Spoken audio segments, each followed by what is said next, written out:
বাংলাদেশ ভারত সীমান্তে বেশ কয়েকদিন ধরে উত্তেজনা বিরাজ করছে। লালমনিরহাটের দহগ্রাম ইউনিয়নের হাড়িপাড়া সীমান্তে ভারতের বেড়া নির্মাণ, চাঁপাইনবাবগঞ্জ শিবগঞ্জ উপজেলার চৌকা সীমান্তে ভারতীয় জনতার হামলা, এবার চাঁপাইনবাবগঞ্জ সীমান্তে হাবিল নামের ৩০ বছর বয়সী এক বাংলাদেশিকে গুলি করেছে ভারতীয় সীমান্তরক্ষী বাহিনী বিএসএফ।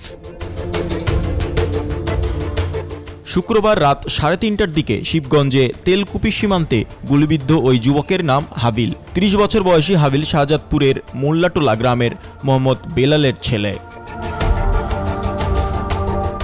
আহত হাবিলের অবস্থা আশঙ্কাজনক বলে বাংলাদেশের খবরকে জানিয়েছেন রাজশাহী মেডিকেল কলেজ হাসপাতালের ইমার্জেন্সি ইনচার্জ ডাক্তার শঙ্কর। হাবিল এখন রামেকের ২ নম্বর ওয়ার্ডে ভর্তি আছেন।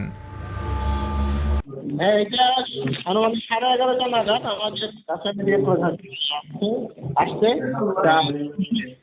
ডান উপরে গুলিবিদ্ধ অবস্থায় আছে। তবে সংখ্যামুক্ত হয়, আমরা তাড়াতাড়ি দিয়েছি অস্ত্রোপচার পরে আরো বিস্তারিত।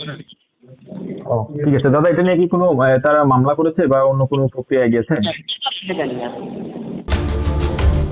এর আগে শনিবার সকাল ৭টার দিকে গুলিবিদ্ধ হাবিলকে চাঁপাইনবাবগঞ্জ সদর হাসপাতালে নেওয়া হয়েছিল।